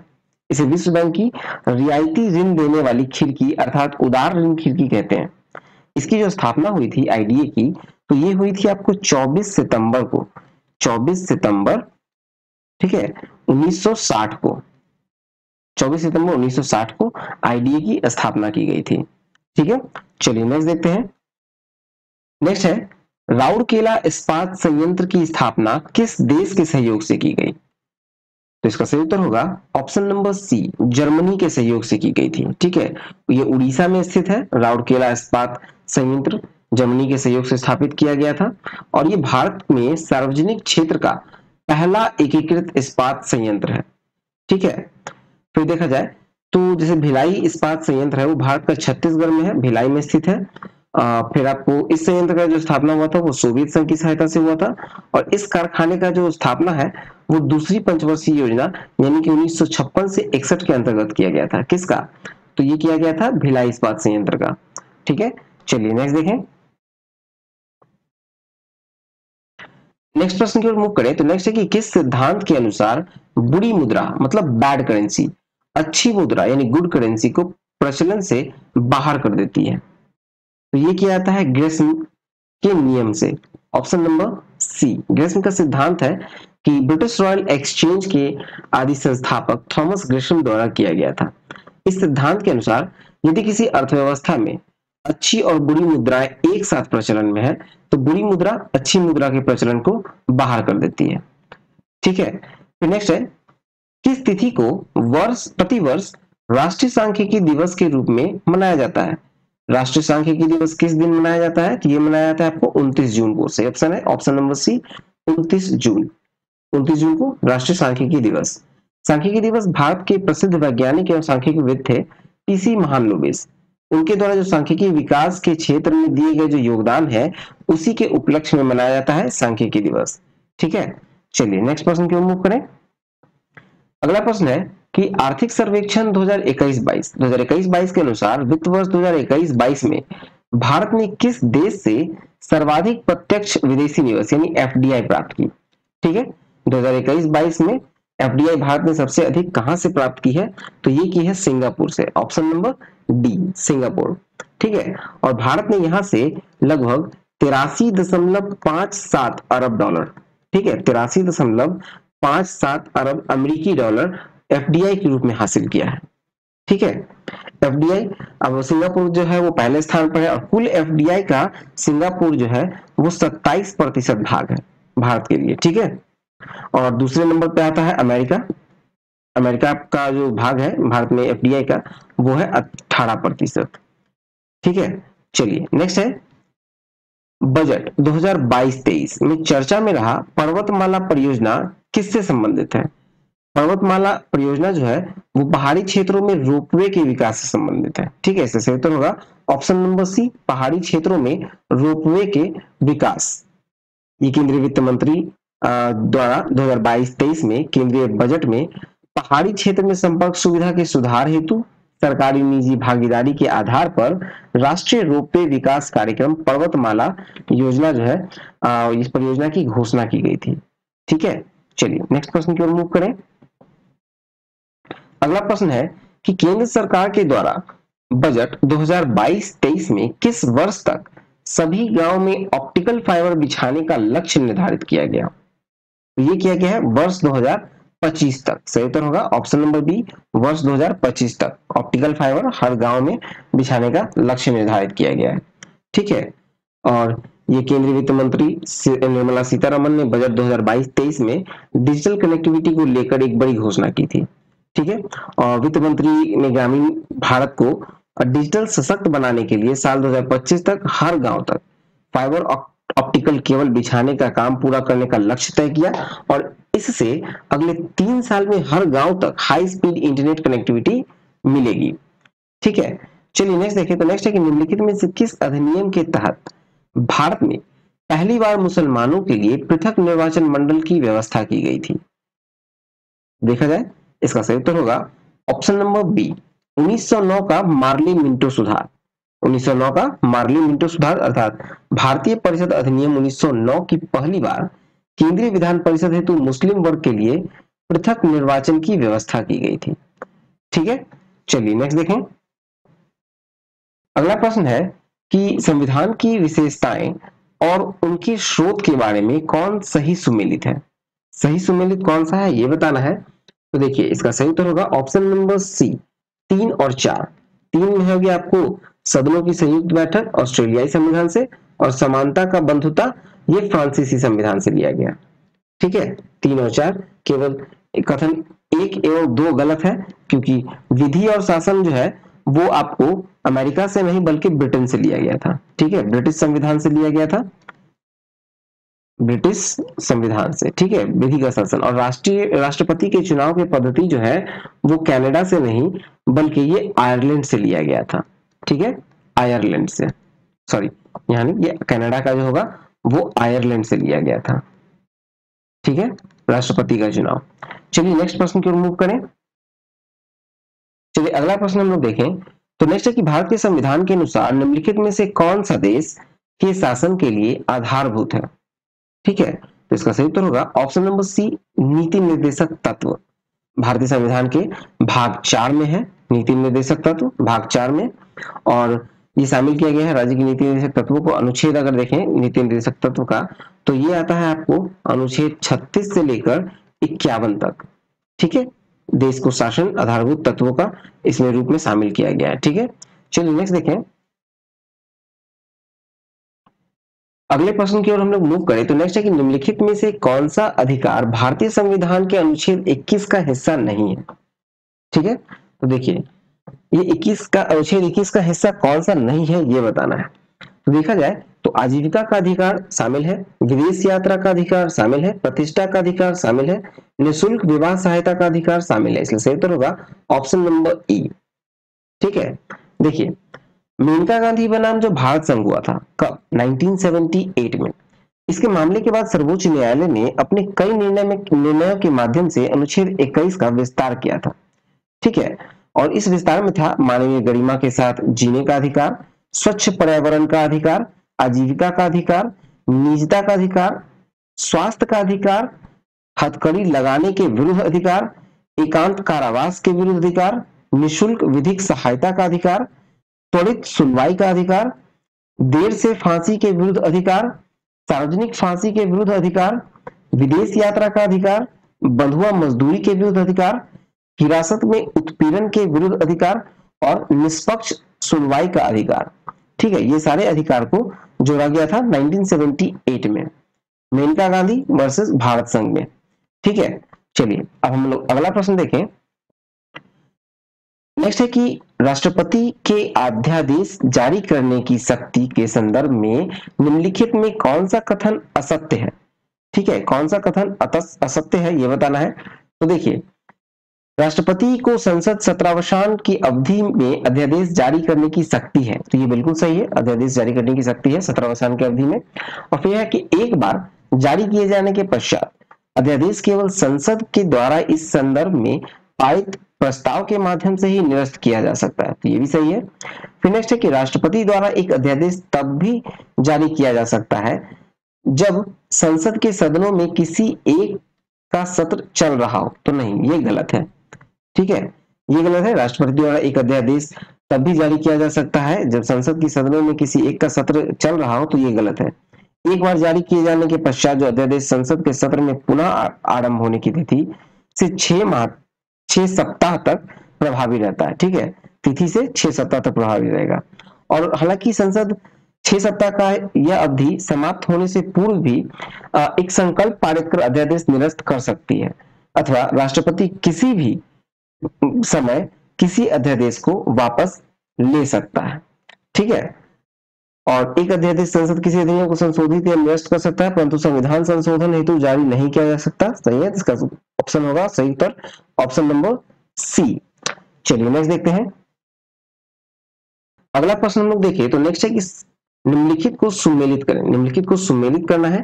ठीक है, तो इसका सही उत्तर देखें तो देखिए, राष्ट्रपति पर महाभियोग की प्रक्रिया, ये बिल्कुल सही है, अनुच्छेद 61 में है। राष्ट्रपति की क्षमादान की शक्ति अनुच्छेद 72 में है। और भारत का महान्यायवादी अनुच्छेद 76 में है। संसद का सत्र सत्रावसान तथा भंग करना यह अनुच्छेद 85 में है। इसका सही उत्तर होगा ऑप्शन नंबर ए। ठीक है, चलिए नेक्स्ट देखें।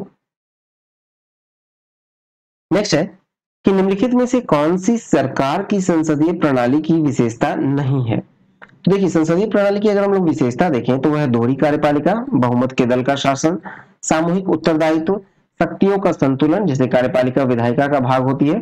ठीक है, और यहाँ जो नहीं है तो इसका सही उत्तर होगा ऑप्शन नंबर सी, शक्तियों का पृथक्करण। ठीक है, दोहरी कार्यपालिका है, सामूहिक उत्तरदायित्व है, बहुमत दल शासन है, इसका सही उत्तर होगा ऑप्शन नंबर सी। चलिए नेक्स्ट देखें। अगला प्रश्न है, विधानसभा में सीटों के अधिकतम और न्यूनतम संख्या कितनी हो सकती है। विधानसभा में सीटों का अधिकतम संख्या और न्यूनतम संख्या कितना हो सकता है। तो अधिकतम हो सकता है आपको 500 और न्यूनतम हो सकता है आपको 60। ठीक है, इसलिए सही उत्तर होगा ऑप्शन नंबर बी। चलिए नेक्स्ट देखें। नेक्स्ट है कि निर्वाचन आयोग के संबंध में निम्नलिखित में से कौन सा कथन सही नहीं है। निम्नलिखित में से कौन सा कथन सही नहीं है ये बताना है। तो इसका होगा उत्तर ऑप्शन नंबर डी, निर्वाचन आयोग के सदस्य 6 वर्षों की अवधि या 62 वर्ष की उम्र दोनों में से जो पहले हो के लिए पद धारण करते हैं। ठीक है, इसका सही उत्तर होगा ऑप्शन नंबर डी, ये गलत है। ठीक है, अगले प्रश्न की ओर मूव करें तो नेक्स्ट है कि किस अनुच्छेद के तहत संसद के दोनों सदनों में पारित विधेयक को राष्ट्रपति की सहमति के लिए भेजा जाता है। ठीक है, तो इसका सही उत्तर होगा ऑप्शन नंबर सी, अनुच्छेद 111। देखा जाए तो अनुच्छेद 106 में क्या कहा गया, तो यह कहा गया कि संसद के सदस्यों के वेतन और भत्ते के बारे में है 106 में।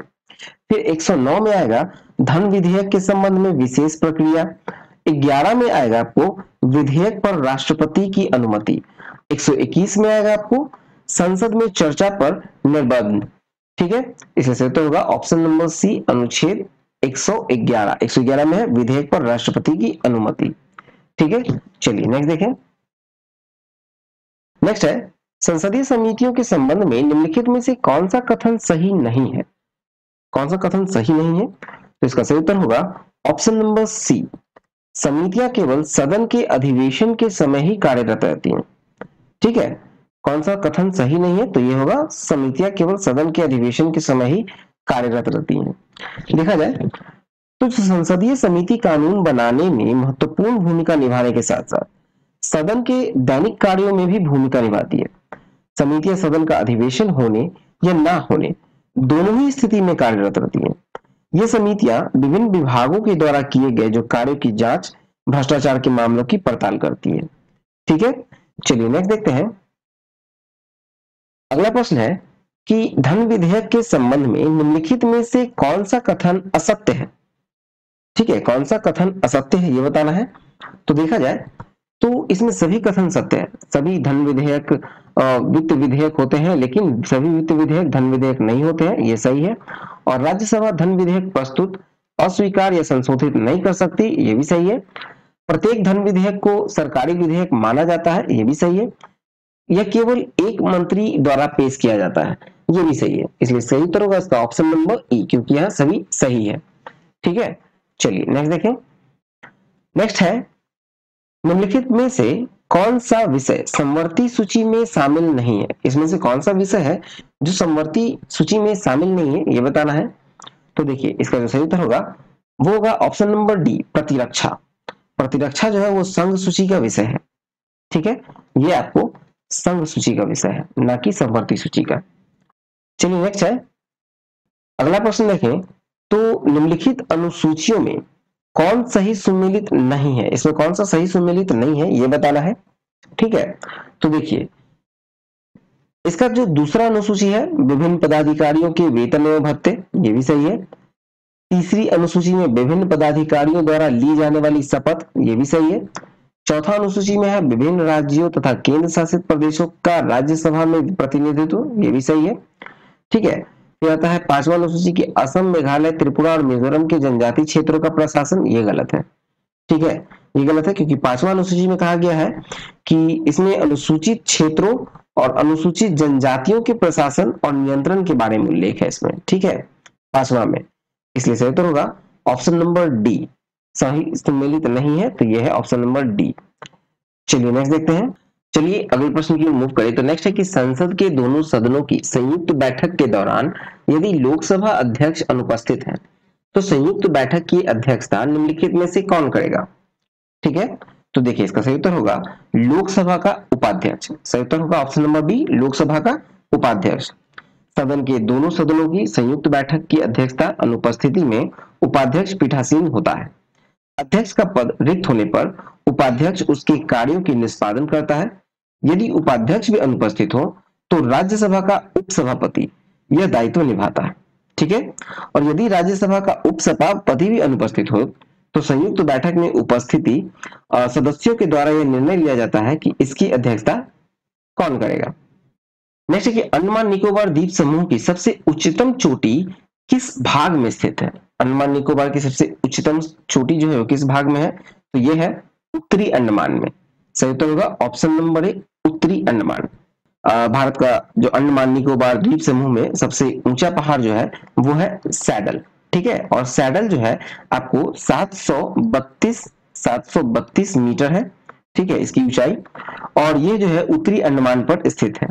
ठीक है, और सैडल पीक जो है, सैडल पीक राष्ट्रीय उद्यान द्वारा घिरा हुआ है। ठीक है, चलिए इसमें अगर अंडमान निकोबार के बारे में आगे देखें तो अंडमान निकोबार द्वीप समूह के दो द्वीप समूह में विभाजित किया गया है, अंडमान द्वीप समूह और निकोबार द्वीप समूह, जो आपको 10 डिग्री नॉर्थ, ठीक है, 10 डिग्री नॉर्थ समानांतर द्वारा अलग किया गया है। और भारत का सबसे दक्षिणी बिंदु जो है इंदिरा पॉइंट, जो कि ग्रेट निकोबार में ही स्थित है, ग्रेट निकोबार द्वीप समूह में स्थित है। चलिए नेक्स्ट देखते हैं हम लोग। नेक्स्ट है कि यदि पृथ्वी का घूर्णन गति ना हो तो इसका परिणाम निम्नलिखित में से कौन नहीं होगा? तो इसका सही उत्तर होगा ऑप्शन नंबर डी, केवल एक ऋतु ही होगा। ठीक है, इसका परिणाम कौन नहीं होगा? तो केवल एक ऋतु होगा, ये सही उत्तर होगा। देखिए पृथ्वी क्या होता है कि पृथ्वी अपने अक्ष पर सूर्य के सापेक्ष पश्चिम से पूर्व की ओर घूमती है।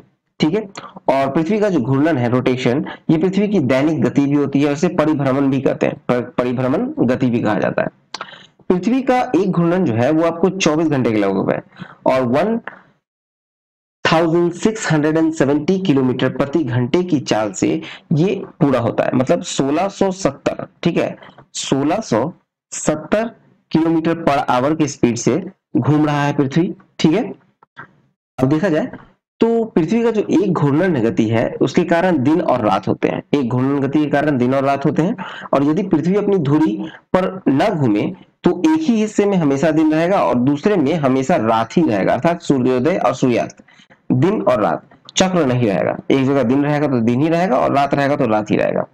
ऋतुओं का संबंध पृथ्वी के परिक्रमण यानी वार्षिक गति से होता है। चलिए नेक्स्ट प्रश्न की ओर मूव करते हैं। तो नेक्स्ट है कि निम्नलिखित में से कौन सुमेलित नहीं है? इसमें से कौन सुमेलित नहीं है हमें ये बताना है। तो देखिए बनिहाल दर्रा जम्मू कश्मीर में है, ये बिल्कुल सही है। लिपुलेख दर्रा उत्तराखंड में है, ये भी सही है। बारालाचा दर्रा हिमाचल प्रदेश में है, ये भी सही है। और दीफू दर्रा मणिपुर, ये गलत है। ठीक है, मणिपुर में जो है वो आपको तुजू दर्रा है। पहली बार देखा जाए मणिपुर, तो मणिपुर में है आपको तुजू दर्रा। ठीक है, और जहां तक दीफू दर्रा की बात है तो दीफू दर्रा आपको अरुणाचल प्रदेश में है। ठीक है, अरुणाचल प्रदेश में है। चलिए नेक्स्ट देखते हैं। अगला प्रश्न है कि निम्नलिखित में से कौन सुमेलित नहीं है? तो देखिए पहला है आपको नागार्जुन सागर परियोजना कृष्णा नदी पर, तो ये बिल्कुल सही है। नागार्जुन सागर परियोजना जो है वो कृष्णा नदी पर ही स्थित है। ठीक है, और फिर है आपको पोलावरम परियोजना गोदावरी नदी पर, तो ये भी सही है। पोलावरम परियोजना एक बहु उद्देशीय अंतरराष्ट्रीय सिंचाई परियोजना है जो कि गोदावरी नदी पर है और ये आपको आंध्र प्रदेश में स्थित है। ठीक है, आंध्र प्रदेश में। नेक्स्ट है आपको इडुक्की परियोजना, ये आपको पेरियार नदी पे है, ये पेरियार नदी पे आपको केरल में स्थित है। ठीक है, फिर नेक्स्ट है दुहस्ती परियोजना झेलम नदी, ये गलत है। दुहस्ती परियोजना जो है वो झेलम नदी पे नहीं है। ठीक है, ये आपको चेनाब की एक सहायक नदी है चंद्रा नदी। ठीक है, चंद्रा नदी, और ये आपको जम्मू कश्मीर में स्थित है। ठीक है, चलिए इसका सही उत्तर होगा ऑप्शन नंबर डी, जो गलत है उसको सही बनना है, ऑप्शन नंबर डी। चलिए नेक्स्ट देखें। तो नेक्स्ट है कि अरल सागर निम्नलिखित में से किन देशों के बीच स्थित है? अरल सागर निम्नलिखित में से किन देशों के बीच स्थित है ये हमें बताना है। तो इसका सही उत्तर होगा ऑप्शन नंबर बी, कजाकिस्तान और उज्बेकिस्तान। ठीक है, अरल सागर कजाकिस्तान और उज्बेकिस्तान के मध्य स्थित एक झील है। आमू दरिया एवं सीर दरिया नदी इस झील में गिरती है। ठीक है, चलिए नेक्स्ट देखते हैं। अगला प्रश्न देखें। तो नेक्स्ट है कि निम्नलिखित में कौन सुमेलित नहीं है? ये जल संधि है और ये क्षेत्र है। अब देखा जाए जिब्राल्टर संधि, जिब्राल्टर संधि आपको भूमध्य सागर और अटलांटिक महासागर के बीच है, तो सही है। फिर नेक्स्ट है आपको डेविस जल संधि, ये बैफिन खाड़ी और लैब्राडोर सागर के बीच है, तो ये भी सही है। फिर नेक्स्ट है आपको डोवर जल संधि, यहाँ दिया गया है आपको भूमध्य सागर और इंग्लिश चैनल, ये गलत है। ठीक है, भूमध्य सागर और इंग्लिश चैनल नहीं होगा। डेविस जल संधि जो होगा वो आपको देखिए, ये आपको बैफिन द्वीप जो कनाडा है, कनाडा को ग्रीनलैंड से अलग करती है। ये जल संधि जो है बैफिन की खाड़ी को लैब्राडोर सागर से जोड़ती है। ठीक है, फिर है आपको बास जल संधि, तस्मान सागर और ग्रेट ऑस्ट्रेलियन बाइट, तो ये भी सही है। इससे सही उत्तर होगा ऑप्शन नंबर सी। चलिए नेक्स्ट प्रश्न की ओर मूव करें। चलिए मूव करते हैं नेक्स्ट प्रश्न की ओर। तो नेक्स्ट है कि निम्नलिखित में कौन सी सही सुमेलित नहीं है? कौन सुमेलित नहीं है ये बतानी है। तो देखा जाए तो बेल्ट, बेल्ट क्या है? ये सब देखिए एक घास का मैदान है। ठीक है, कहाँ कहाँ ये स्थित है ये बताया गया है। तो बेल्ट जो है घास का मैदान है और ये दक्षिण अफ्रीका में स्थित है, ये सही है। कैंटरबरी न्यूजीलैंड में है घास का मैदान, ये भी सही है। डाउन्स घास के मैदान ऑस्ट्रेलिया में है, ये भी सही है। पुस्ताज हंगरी में है, ये भी सही है। इसलिए सही उत्तर होगा ऑप्शन नंबर ई, ये सभी सम्मिलित कर रही हैं। ठीक है, देखिए कुछ और भी घास के मैदान है जैसे कि सवाना, सवाना आपको पूर्वी अफ्रीका में है, ये सब एग्जाम में आती है। ठीक है, पंपास आपको अर्जेंटीना, उरुग्वे और ब्राजील में है। स्टेपीज आपको पश्चिमी रूस, मध्य एशिया, यूरेशिया में है। फिर आपको कैंपास, कैंपास आपको ब्राजीलियन उच्च भूमि है। फिर लानोज, ये वेनेजुएला में है, ठीक है। सल्वास आपको अमेजन बेसिन में है। सेराडो ब्राजील में है, ठीक है। चलिए नेक्स्ट देखें। अगला प्रश्न हम लोग देखें तो नेक्स्ट है कि निम्नलिखित नहीं, नेक्स्ट है निम्नलिखित को सुमेलित करें। हमको इस सुमेलित करना है, ठीक है। तो देखिए आपको ओमान, यहाँ देश दिया हुआ है, यहाँ राजधानी दिया गया, तो देश ओमान की राजधानी क्या है? तो ओमान की राजधानी है आपको मस्कट, सही होगा मस्कट। और यहाँ जो ओमान की जो करेंसी है, करेंसी का नाम क्या है? तो करेंसी है आपको ओमान का रियाल, ठीक है। फिर देखिए नेक्स्ट है आपको वियतनाम। वियतनाम का आपको जो कैपिटल है वो है हनोई, ठीक है। वियतनाम का कैपिटल हनोई है। तो और इसका जो करेंसी है वो है डांग, ठीक है। फिर नेक्स्ट है आपको फिजी। फिजी का जो कैपिटल है वो है सुवा, ठीक है। और फिजी का जो करेंसी है वो है आपको डॉलर, फिजी डॉलर है, ठीक है। फिर आपको है फिलीपींस। फिलीपींस की जो राजधानी है वो है मनीला, ठीक है। और फिलीपींस की करेंसी है पीसो, ठीक है। चलिए इसका सही उत्तर होगा ऑप्शन नंबर सी। चलिए नेक्स्ट देखें हम लोग। नेक्स्ट है कि 2011 की जनगणना के अनुसार 2001 से 2011 तक भारत की जनसंख्या वृद्धि दर क्या थी? भारत की जनसंख्या वृद्धि दर बतानी है, तो इसका सही उत्तर होगा ऑप्शन नंबर डी 17.7%। 2011 की जनगणना के अनुसार 2001 से लेकर 11 तक भारत की जो जनसंख्या वृद्धि दर थी वो थी 17.7%। चलिए नेक्स्ट प्रश्न को मूव करें। नेक्स्ट है कि निम्नलिखित में से किस क्षेत्र में भूमध्य सागरीय जलवायु पाई नहीं जाती? ठीक है, तो देखिए मध्य चिली में पाई जाती है, संयुक्त राज्य अमेरिका के कैलिफोर्निया के मध्यवर्ती और दक्षिणी तट पर पाई जाती है, ऑस्ट्रेलिया के दक्षिण और दक्षिणी पश्चिम क्षेत्र में पाई जाती है, मोरक्को, अल्जीरिया, ट्यूनीशिया के उत्तरी क्षेत्र में भी पाई जाती है। इससे तो होगा ऑप्शन नंबर ई, यहाँ सभी पाई जाती है यानी इनमें से, ठीक है। ठीक है, तो चलिए यहाँ पर सेट नंबर 4 खत्म होता है। हम लोग सेट नंबर 5 जल्द ही शुरू करेंगे और साथ ही आपको जल्द ही शुरू किया जा रहा है स्पीडी का करंट अफेयर्स का एमसीक्यूज, मतलब क्वेश्चन आंसर जो है आपको शुरू किया जाएगा, जिसमें आपको लगभग 800 से प्लस क्वेश्चंस हैं, ठीक है। और ये सभी इंपॉर्टेंट होंगे आपके आने वाले एग्जाम्स में, मतलब बीपीएससी के एग्जाम में भी जो करंट अफेयर्स पूछे जाएंगे इसमें काफी संभावनाएं बनती है। 800 जो एक साल का करंट अफेयर्स है उसका क्वेश्चंस भी आपको जल्दी कराया जाएगा। तो चैनल को सब्सक्राइब कीजिए, अगर अभी तक सब्सक्राइब नहीं किया है तो चैनल को सब्सक्राइब कर लीजिए, आने वाले वीडियोस काफी इंपॉर्टेंट होंगे। तो चलिए मिलते हैं नेक्स्ट वीडियो में। Thank you for watching exam world.